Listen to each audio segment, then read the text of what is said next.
Baru saja membaca berita yang disodorkan sang asisten, tiba-tiba ponsel yang ada di atas meja kerja Revan terus berdering. Melihat sebentar siapa saja yang menghubunginya, tapi setelah tahu ternyata rekan-rekan bisnisnya lah yang mengirim pesan dan menghubunginya. Tanpa basa-basi, Revan langsung mematikan ponselnya. Hans terlihat sangat cemas. Pun dengan Revan berusaha memikirkan apa yang akan mereka lakukan selanjutnya. Sungguh, Revan bahkan tak pernah menyangka jika berita pernikahan dirinya dan Kania bisa seheboh ini. Padahal, jika dipikir-pikir, ini termasuk privasi. Hans, bagaimana awal ini bisa terjadi? Tanya Revan menatap asistennya. Saya juga awalnya nggak tahu, Pak. Tadi ada karyawan yang memberikan informasi ini pada saya. Saya juga awalnya hampir tidak percaya. Tapi begitu saya membuka media sosial, ternyata berita ini sedang trending diperbincangkan, jelas Hans. Astaga! Revan memijat pangkal hidungnya.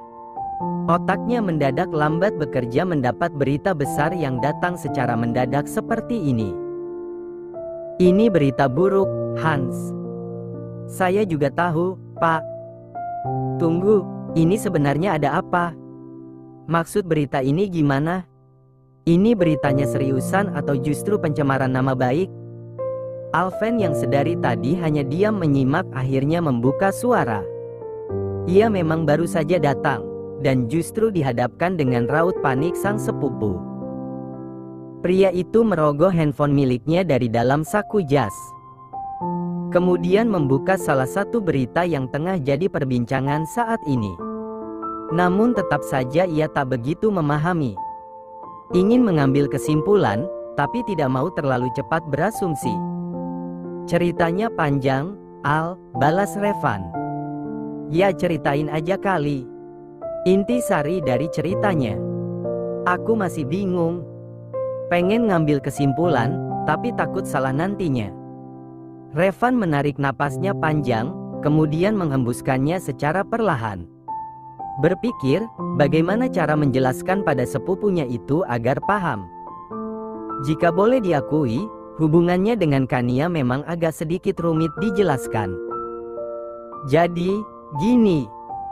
Revan mulai menceritakan awal mulanya kenapa ia bisa berpisah dengan Mauren dan bagaimana ceritanya ia bisa tiba-tiba menikah dengan Kania. Semuanya ia ceritakan tanpa ada yang ditutup-tutupi. Sengaja agar sepupunya itu benar-benar paham. Karena ingin menyenangkan Tante Luna dan gak mau bikin dia kecewa. Beo Alven. Otak pria itu seketika melambat. Agak bingung dengan cerita yang disampaikan sepupunya. Hanya karena tak mau mengecewakan kedua orang tuanya, pria itu sampai mengorbankan kebahagiaannya sendiri. Benar. Pria beralis tebal itu mengangguk. Awalnya memang karena aku gak mau bikin mama kecewa. Jadi aku nekat mengajak Kania untuk berbisnis, yaitu melaksanakan pernikahan sebatas formalitas saja. Tapi begitu berada di pertengahan, aku ragu sama diri aku sendiri, pun Kania. Aku ngerasain perasaan yang berbeda jika dekat dengan Kania. Kania juga merasakan hal yang sama. Cuma dia orangnya agak gengsi. Kening Alven nampak berkerut dalam. Perbedaan macam apa yang dimaksud oleh sepupunya itu? Sebelah alis mata Alven langsung terangkat tinggi. Agak kurang paham dengan pernyataan akhir yang dilontarkan oleh sepupunya. Perasaan yang berbeda? Memangnya perasaan macam apa yang dirasakan pria itu? Perasaan berbeda gimana maksudnya? Aku sadar kalau aku benar-benar jatuh cinta sama Kania. Dia mampu membuat aku sekejap jatuh ke dalam pesonanya. Padahal di awal aku sudah mewanti-wanti supaya nggak jatuh cinta sama dia. Tapi dinding kokoh itu dihancurkan Kania dengan mudah. Alven mengangguk-angguk paham. Senyum kecil lantas terbit di bibirnya. Rupanya rumah tangga sepupunya itu baik-baik saja. Tidak seperti perkiraannya. Jadi, sekarang kalian berdua Kania sudah saling jatuh cinta dan memutuskan buat ngejalin hubungan seperti pernikahan pada umumnya? Tanya Alven memastikan. Revan mengangguk mengiyakan. Kalian buat perjanjian itu di atas kertas atau hanya sekedar terucap dari mulut? Tanya Alven yang seketika ikut panik. Di atas kertas yang bermaterai. Kita sepakat untuk menuliskannya di sana. Terus suratnya di mana? Aku udah minta Hans buat menghadap notaris untuk memutuskan kontrak perjanjian pernikahan itu. Itu semua karena aku rasa kami berdua udah nggak perlu lagi surat tersebut. Toh udah saling cinta dan udah memutuskan buat menjalin hubungan seperti pernikahan pada umumnya juga. Jadi, setelah dipikir ulang, surat itu udah nggak diperlukan lagi. Terus gimana? Suratnya masih di notaris atau udah selesai? Atau justru udah kalian hancurkan? Tanya Alven yang sekaligus menebak. Revan kembali mengangguk mengiyakan. Sudah, Al. Suratnya udah dikembalikan ke aku. Udah nggak ada lagi perjanjian yang mengikat hubungan pernikahan kami. Selain itu juga, kami udah melakukan hubungan seperti suami istri pada umumnya. Alven yang awalnya mencermati dengan baik ucapan Revan, seketika langsung salah tingkah mendengar kalimat akhir pria itu. Kenapa harus membahas masalah ranjang segala sih? Tidak bisakah di-skip saja? Kan ia jadi iri karena jujur saja, selama ini ia mana pernah berhubungan badan dengan wanita. Ya, bisa dibilang hanya pernah berciuman saja. Enak? Tanya Alven dengan tampang polosnya. Apanya yang enak? Tanya Revan yang tak paham maksud sepupunya itu. Punya Kania enak nggak? Bub! Alven meringis saat ballpoint yang berada di atas meja dilempar oleh Revan dan tepat mengenai keningnya. Pria itu langsung mengusap-usap keningnya. Kita lagi bahas masalah berita itu, bukan masalah bulan madu gue sama Kania. Ketus Revan yang dibalas kekehan dari Alven. Tapi kalau urusan rasa, jangan ditanya. Punya Kania nggak ada tandingannya sih, sambung pria itu. Kini berganti, justru Hanslah yang dibuat terkejut. Ini kenapa tidak ada yang menanggapi serius masalah yang sebenarnya bisa mengancam hidup Revan sendiri? Terus gimana? Tanya Alven yang nampak antusias. Kalau terus mulu nabrak dong, ketus Revan. Ya gitulah. Makin sayang aku sama dia. Bah, itu rasanya nggak ada tandingan. Aku. Pak. Belum habis Revan menyelesaikan perkataannya, Hans lebih dulu menginterupsi. Iya, ada apa Hans? Jadi, masalah ini bagaimana? Astaga. Revan langsung menepuk keningnya. Aku lupa, Hans. Terus ini gimana? Hans melongo sebentar. Ini kenapa malah bosnya yang heboh sendiri? Bukannya mencari solusi, pria itu malah ikut panik. Oke. Terus di mana surat perjanjian itu? Tanya Alven yang kini memasang wajah serius kembali. Revan lalu mengambil surat kontrak perjanjian antara dirinya dan Kania. Kemudian menyerahkannya kepada Alven dengan santai. Begitu menerima sodoran kertas tersebut, Alven langsung membawanya dengan teliti. Lantas tak lama kemudian pria itu berseru. Astaga, Revan. Terus ini kenapa nggak dimusnahin? Hah? Sepertinya ada seseorang yang masuk ke dalam ruanganku dan mengambil gambar dokumen tersebut. Aku sengaja nggak musnahin surat itu, karena kata seseorang, surat itu bisa dijadikan sebagai pembuktian kalau hubungan aku dan Kania resmi seperti pernikahan pada umumnya. Mendengar penuturan Revan, baik Hans maupun Alven sama-sama terperanjat. Tidak terlalu paham maksud Revan. Hah, gimana maksudnya? Seseorang? Siapa? Cerca Alven. Revan tersenyum kala teringat kejadian semalam setelah pulang dari pesta. Ia masih ingat betul saat tengah malam mengumpulkan keluarganya dan keluarga Kania. Beruntung sekali, padahal ia sendiri tidak tahu siapa sosok misterius tersebut. Ada seorang misterius yang tengah malam terus menghubungi nomor Kania. Dia mengatakan akan ada badai besar yang menerpa rumah tanggaku dan Kania. Dan dia mengingatkan untuk segera memberitahukan masalah pernikahan kontrak pada seluruh keluarga sebelum terlambat. Dan kamu percaya gitu aja? Kamu bahkan gak tahu orangnya. Masa iya kamu bisa percaya sama orang yang gak dikenal? Bisa aja kan dia orang iseng? Apa yang membuat kamu yakin kalau orang itu baik? Dia yang mengatakan kalau ada seseorang yang mengambil gambar dokumen perjanjian pernikahan tersebut. Awalnya aku emang gak percaya, tapi Kania ngotot pengen ngasih tahu semua masalah ini pada keluarga besar kami. Dia ikut ngerasa perasaan yang aneh. Hans dan Alven kompak saling pandang. Menerka-nerka siapa sosok baik itu yang rela membantu, bahkan tanpa imbalan sedikit pun. Mungkinkah dia orang baik? Atau justru sebaliknya, hanya bersandiwara saja? Kemudian tatapan mata Revan beralih pada Alven lalu balik menatap Hans. Tapi gimana soal media? Ini pasti udah kebaca oleh rekan-rekan kerja sama perusahaan. Aku benar-benar nggak mengantisipasi dan nggak ngangka kalau ini bakal terjadi. Aku pikir permasalahannya hanya sebatas di keluarga kita aja.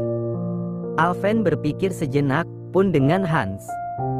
Untuk kali ini, Alven tak ingin salah mengambil keputusan. Kamu tenang aja, untuk bagian itu, aku yang akan urus. Revan tersenyum. Merasa terharu atas bantuan sepupunya yang secara sukarela tersebut. Ia benar-benar merasa bersyukur memiliki banyak sepupu, karena dengan begitu banyak tangan-tangan yang sukarela membantunya. Tapi perlu kamu ingat Revan, meskipun kedua orang tua kamu dan kedua orang tua Kania tahu masalah ini, tapi keluarga besar Addison masih belum tahu, bukan? Kamu harus terima konsekuensinya. Paling tidak, kamu bakal dikucilkan sama mereka. Revan mengangguk mantap. Sedari awal ini semua memang salahnya. Jadi, ia berjanji akan memperbaiki semuanya. Yang paling terpenting, Kania akan selalu bersama dengan ia. Aku tahu. Aku bakal terima semua konsekuensinya. Sekalipun jabatan kepemimpinan aku bakal dicabut, dan perusahaan aku bakal diambil alih. It's okay, ini semua emang salah aku. Jadi aku bakal terima resikonya, jawab Revan tanpa keraguan sedikit pun. Oke, untuk sekarang, kamu persiapkan mental kamu dan Kania untuk menghadapi publik. Pasti ada yang pro dan kontra dengan masalah ini. Saran aku, jaga baik-baik istri kamu. Karena kemungkinan besar, Kania lah yang akan lebih banyak mendapatkan kata-kata tidak pantas. Aku takutnya mental istri kamu terganggu. Kamu tenang aja, Kania bukan orang yang mudah ambil pusing dengan segala omongan buruk orang-orang tentangnya. Bahkan, saat kami mempublikkan pernikahan kami, dia biasa aja menghadapi komentar-komentar buruk yang dilontarkan orang-orang padanya. Alven terlihat menatap tidak suka Revan. Kemudian pria itu berdecak kesal. Dan satu yang perlu kamu ketahui. Bagaimanapun juga, Kania adalah seorang wanita. Dia mungkin terlihat biasa saja di depan kamu. Tapi siapa yang tahu ketika dia sendiri? Perkataan Alven barusan membuat Revan terdiam. Berusaha mencerna dengan sangat ucapan sepupunya itu. Ada benarnya juga, jika ia saja tertekan dengan berita ini, lantas bagaimana dengan Kania? Ia yakin wanita itu akan sama terpukulnya. Aku pulang sekarang. Aku harus temuin Kania untuk membicarakan masalah ini, ucap Revan yang segera mematikan layar komputernya. Hendak bergegas untuk pulang dan menemui istrinya itu. Hans, aku titip kantor, ya. Uwe. Kania bersandar pada dinding di dekat wastafel. Sepeninggalan suaminya tadi pagi, mendadak saja tubuhnya menjadi down. Berusaha semaksimal mungkin membawanya sembari menonton televisi. Namun, bukannya hilang, tubuhnya semakin lemah. Hingga puncaknya ia terus memuntahkan isi perutnya. Bahkan, saking lelahnya wanita itu, ia sampai menitikkan air mata. Setelah membersihkan wajah dan mulutnya, Kania berjalan dengan bersusah payah ke arah tempat tidur. Mengambil ponselnya, kemudian mulai mencari nomor kontak suaminya. Begitu mendapatkannya, wanita itu segera menghubungi sang suami. Sempat berdering beberapa saat, hingga akhirnya terdengar suara Revan di seberang sana. "Halo, sayang." "Mas." Rasanya Kania tak sanggup banyak berbicara saat tubuhnya terasa semakin lemah. Revan yang sedang menyetir langsung panik mendengar suara istrinya yang terdengar begitu sendu sekali. Mungkinkah istrinya itu sudah membaca berita tentang dirinya dan juga dia? Apa ia wanita itu sesakit itu membaca komentar-komentar orang? Jika memang benar, maka Revan bersumpah akan menuntut siapa saja yang menyakiti hati istrinya. "Kenapa? Kamu nggak apa-apa, kan? Aku di jalan, kamu tunggu, ya." Aku capek," lirih Kania dengan suara yang sedikit serak. Seperti orang yang sedang menahan tangis. "Astaga!" Revan bahkan berseru. Masih menyangka jika ini semua ada sangkut pautnya dengan berita perjanjian pernikahan tersebut. Menambah laju kendaraannya, Revan semakin dibuat panik. "Sayang, tungguin aku di rumah. Jangan ngelakuin apapun. Aku tahu kalau kamu lagi sakit. Tapi kita pasti bisa menghadapi ini sama-sama. Cepat pulang." "Iya, sayang." Revan lalu meletakkan kembali ponselnya setelah panggilan berakhir. Pria itu semakin dibuat tidak bisa fokus. Tapi berusaha semaksimal mungkin untuk berkendara dengan baik. Begitu sampai rumah, Revan berlari dengan tergesa-gesa memasuki rumah. Tidak mendapatkan keberadaan istrinya di ruang tamu. Pria itu lantas berlari menuju kamar. Mungkin istrinya sedang berada di sana. "Uwe." Begitu masuk ke dalam kamar, Revan sudah disambut dengan suara muntahan dari arah kamar mandi. Pria itu menelisik kamar mereka, memastikan jika Kania tidak nekat bunuh diri hanya karena mendapat musibah. "Sayang, kamu di mana?" Tidak ada sahutan. Namun terdengar suara muntahan lagi dari arah kamar mandi. Dengan cepat pria itu melangkahkan kakinya masuk ke dalam kamar mandi. Dan benar saja, ia menemukan keberadaan sang istri dalam keadaan pucat. "Astaga, sayang. Kamu nggak apa-apa?" Pertanyaan konyol itu keluar begitu saja dari mulut Revan. Padahal jelas-jelas pria itu bisa melihat jika kondisi istrinya sedang tidak baik-baik saja. Mendengar ada suara, Kania mengalihkan pandangannya ke arah sumber suara. Dan ia menemukan suaminya yang terlihat tengah panik. "Kak capek, Mas?" keluh wanita itu dengan suara yang sangat pelan. Revan lalu berjalan mendekati sang istri. Dibawanya wanita itu ke dalam dekapannya. "Maafin aku, sayang. Maafin aku. Ini semua salah aku. Jadi, kamu jangan merasa bersalah. Aku janji bakal nyelesain ini semua secepatnya. Jangan kayak gini." Hampir saja Revan meneteskan air mata melihat kondisi istrinya. Pria itu masih kepikiran ucapan Alven tadi bahwa bagaimanapun Kania adalah seorang wanita. Jadi ia masih berpikir, mungkin saja mental Kania sedang down setelah membaca komen masyarakat. Kania menguraikan pelukan mereka. Menatap mata suaminya dengan tatapan bingung. "Kamu ngomong apa? Ini semua bukan salah kamu. Sedari tadi badan aku nggak enak. Mungkin masuk angin, jelas Kania susah payah. Revan terdiam sebentar, berusaha mencerna dengan baik ucapan istrinya. Ya, jadi maksudnya, kamu belum tahu sama berita yang beredar sekarang ini? Tanya Revan yang mulai connect dengan situasi yang ada. Berita apa? Berita Ten. Uwe. Belum habis Revan menghabiskan ucapannya, lagi-lagi Kania memutahkan isi perutnya. Tetapi sama sekali tidak ada yang keluar. Hanya cairan bening yang keluar dari mulut wanita itu. Astaga, sayang. Kamu sakit apa? Seru Revan yang kembali dibuat panik. Kania hanya bisa menggeleng dengan lemah. Andai ia punya tenaga, maka ia pastikan akan memukul suaminya itu karena banyak tanya sekali. Namun, untuk berbicara saja ia kesusahan.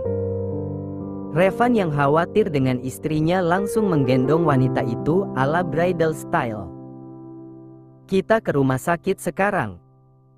Untunglah Kania dengan sigap mengalungkan tangannya di leher sang suami begitu pria itu menggendongnya. Sedikit berlari keluar rumah.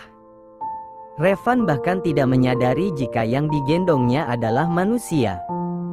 Itu semua karena merasa tubuh istrinya sama sekali tidak berat. Meletakkan sang istri dengan pelan di dalam mobil. Setelahnya Revan segera tancap gas menuju salah satu rumah sakit terdekat. Kini pikiran pria itu sudah berkeliaran kemana-mana. Menebak-nebak sakit apa istrinya. Mungkinkah istrinya memiliki penyakit yang serius? Bagaimana jika tidak bisa diobati? Astaga, membayangkannya membuat Revan merinding sendiri. Bagaimana ia bisa hidup jika istrinya pergi meninggalkan ia? Mungkin ia akan menyusul wanita itu. Sayang, kamu harus bertahan, ya? Sebentar lagi kita sampai kok. Kania menatap suaminya dengan tatapan tidak suka. Aku itu cuman masuk angin, bukannya mau mati, Mas. Melirik sebentar sang istri, Revan langsung tersenyum canggung. Mungkin dirinya yang terlalu berlebihan, dan berekspekulasi sendiri. Maafin aku, ya. Aku nggak bermaksud ngomong kayak gitu. Aku terlalu khawatir sama kamu. Kania hanya mengangguk mengiyakan. Karena saat ini dirinya tengah berusaha mati-matian menahan diri agar tidak muntah lagi.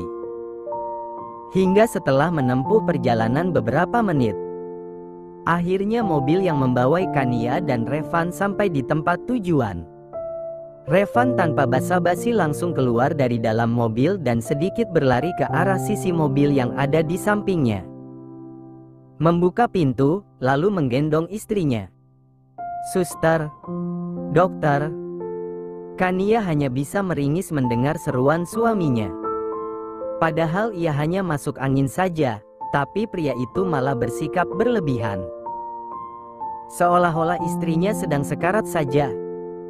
Para suster yang mendengarkan seruan Revan langsung berlari ke arah pria itu sambil mendorong berangkar rumah sakit. Kemudian dengan pelan Revan meletakkan istrinya di atas berangkar tersebut. Banyak tatapan mata yang mengarah ke Kania dan Revan. Namun Revan mengabaikannya. Sekarang yang paling penting adalah keselamatan sang istri.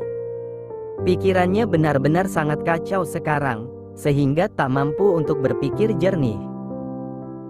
Bagaimana keadaan istri saya, dok?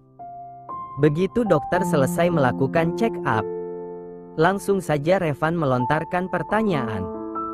Apa yang ibu rasakan semasa dibawa ke sini? Alih-alih menjawab, dokter tersebut malah melontarkan pertanyaan kepada Kania dan mengabaikan pertanyaan Revan. Tubuh saya rasanya lemas. Terus bawaannya pengen muntah, dok. Dokter yang memiliki name tag Aldo tersebut mengangguk-angguk. Kemudian pria itu sedikit menyunggingkan senyum tipisnya. Saya kurang tahu masalah ini, tapi setelah hasil pemeriksaan dan juga keterangan yang disampaikan Ibu Kania, saya dapat menyimpulkan kemungkinan besar gejala-gejala itu karena adanya bayi yang ada di dalam kandungan. Hal ini lumrah terjadi pada wanita yang sedang hamil. Kania dan Revan sama-sama terperanjat mendengar penuturan dokter. Terlebih lagi Revan, mata pria itu bahkan sampai membola saking tidak percayanya mendengar penuturan dokter. Hamil? Tanya Revan memastikan. Iya. Bukannya ibu Kania memang sedang hamil? Kami nggak tahu, dok. Baru hari ini istri saya muntah-muntah sampai badannya lemas. Kami benar-benar nggak tahu kalau Kania hamil. Oh, maaf. Dokter bernama Tek Aldo itu langsung membungkukkan badan sembari mengucapkan kata maaf. Saya pikir kalian sudah tahu jika Bu Kania memang dalam keadaan hamil. Jadi memang benar. Hasil pemeriksaan menunjukkan jika Ibu Kania kemungkinan besar memang tengah hamil. Tapi untuk hasil yang lebih akurat, saya menyarankan untuk pergi ke dokter kandungan. Karena bukan tugas saya menangani masalah ini. Revan masih bergeming. Merasa bahagia sekaligus terharu mendengar penuturan dokter. Pun dengan Kania. Wanita itu bahkan membekap mulutnya karena tidak percaya jika dirinya tengah berbadan dua. Memang ia pernah mendengar jika orang hamil pasti akan mengalami hal yang sama, yaitu muntah-muntah dan mendadak tubuhnya menjadi lemas. Namun ia tidak pernah sampai kepikiran jika gejala yang ia alami karena sekarang tengah mengandung. Revan mengangguk mendengar penuturan sang dokter. Pria itu mengucapkan banyak terima kasih. Setelah selesai berurusan dengan dokter tadi, Revan langsung membawa istrinya itu menuju ruangan dokter kandungan yang kebetulan juga berada di rumah sakit itu. Ada keluhan apa, Pak, Bu? Tanya dokter yang memiliki name tag Nita. Begini, dok. Tadi istri saya habis diperiksa sama dokter umum. Katanya kemungkinan besar istri saya tengah mengandung. Jadi kedatangan kita ke sini mau memastikan kalau itu emang benar. Nita mengangguk paham. Kemudian ia meminta Kania untuk berbaring di atas brangkar. Mulai memeriksa dan sedikit bertanya-tanya tentang siklus menstruasi Kania. Dan semuanya Kania jawab dengan sedikit tidak pasti, karena siklus menstruasinya sendiri pun tidak menentu. Dokter sendiri langsung melakukan pemeriksaan pada perut Kania. Benar. Ibu Kania memang tengah mengandung. Usia kandungan ibu Kania baru kemungkinan 2 minggu. Alhamdulillahnya, kandungan Bu Kania cukup kuat. Ini beneran kan, dok? Benar, Pak. Selamat untuk kehamilannya, Pak, Bu. Semoga bayi yang ada di dalam kandungan selalu sehat, ucap dokter Nita dengan ramah. Mohon istrinya lebih dijaga, Pak. Karena sekarang ada nyawa lain di dalam perut Bu Kania. Usahakan jangan sampai Ibu Kania kelelahan, karena itu sangat berisiko buat kandungannya. Revan mengangguk dengan antusias. Seketika pria itu langsung menghambur ke dalam pelukan sang istri. Diciumnya berkali-kali kening sang istri, lalu beralih mencium perut rata wanita itu. Dokter Nita yang melihat ikut tersenyum bahagia. Makasih banyak, sayang. Makasih banyak. Kania tersenyum. Diusapnya dengan lembut rambut Revan. Kemudian wanita itu berucap dengan lirih, sama-sama. Setelah menebus beberapa vitamin, Revan lagi dan lagi menggendong istrinya. Tidak membiarkan sang istri berjalan, meskipun Kania sudah mengatakan ingin berjalan saja. Sepertinya Kania sekarang harus lebih bersabar. Masalahnya, ia yakin sekali suaminya itu akan lebih posesif pada ia. Mengingat sekarang ia tengah mengandung darah daging pria itu. Aku kan bisa jalan, Mas. Aku tuh nggak lumpuh, iho. Kania memanyunkan bibirnya, membuat Revan gemes seketika. Aku nggak mau istri sama anak aku kenapa-kenapa, ucap Revan dengan suara lembut, lalu melayangkan satu kecupan di kening sang istri. Begitu Revan masuk ke dalam mobil, ia langsung disuguhkan dengan wajah istrinya yang terlihat tengah menatap dirinya dengan tatapan yang sulit diartikan. "Kenapa ngelihat aku sampai kayak gitu? Ada yang salah?" tanya Revan akhirnya. "Kamu kenapa? Ada masalah?" Rupanya Kania cukup peka dengan raut wajah suaminya.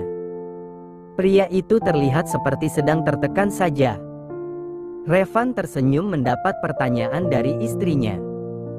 Tidak menyangka jika sang istri sepeka itu sampai tahu jika ia ada masalah. "Aku nggak mau cerita, soalnya kamu lagi hamil sekarang. Kasih tahu aja. Jangan buat aku penasaran kayak gini." Revan menghembuskan napas gusar. Sebenarnya ia tidak mau menceritakan masalah ini pada istrinya. Mengingat wanita itu sedang hamil. Ia takutnya Kania justru akan merasa stres dan ikut merasa tertekan dengan masalah yang sedang terjadi ini. Tapi, mau bagaimana lagi? Ia tidak mau ada yang disembunyikan dari istrinya itu. Dengan terpaksa Revan mengeluarkan handphonenya yang ada di dalam jasnya. Memperlihatkan berita besar yang tengah menjadi trending saat ini. Salah satu pengusaha terkenal, Revandra Emiliano Addison terlibat skandal pernikahan kontrak dengan karyawatinya sendiri. Demi membahagiakan ibunya, pengusaha besar itu bahkan nekat menikahi sembarang wanita. Selain itu, tujuan mereka menikah yaitu untuk meraup keuntungan sebanyak-banyaknya, karena melalui pernikahan itu, banyak para pengusaha lain yang bersedia menjalin kerjasama dengan perusahaan Addison Group. Kania langsung membelalakkan matanya. Ia tak menyangka dengan apa yang baru saja dibacanya.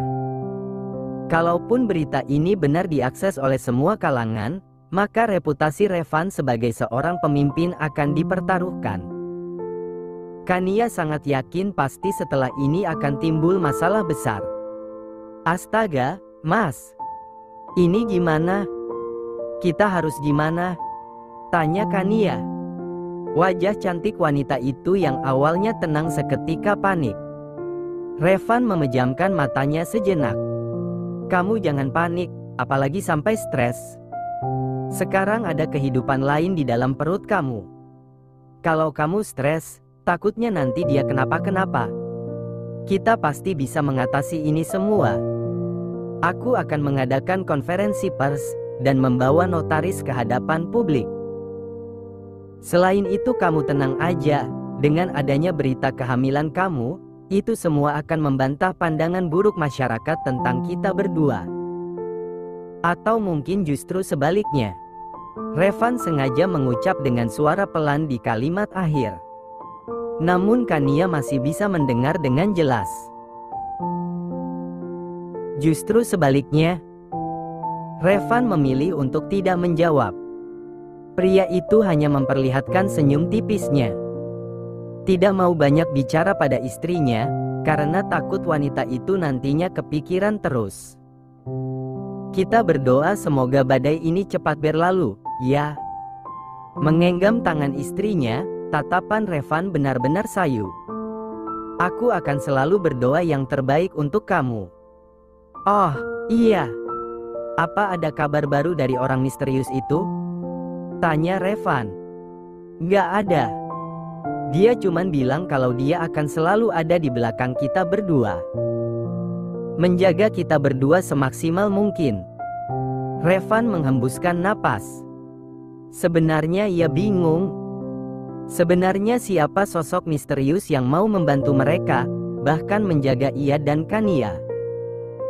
Tiba-tiba ponsel Revan berdering, dan terpampanglah nama Mama di layar tersebut. Sebelum mengangkat panggilan, Revan lebih dulu menarik napas panjang, lalu menghembuskannya secara perlahan. "Halo, Ma. Datang ke rumah sekarang juga." Bawa wanita itu juga menghadap saya. "Wanita mana?" tanya Revan yang tak paham. Masa iya maksud ibunya itu Kania? "Mantan kamu itu. Bawa dia ke sini."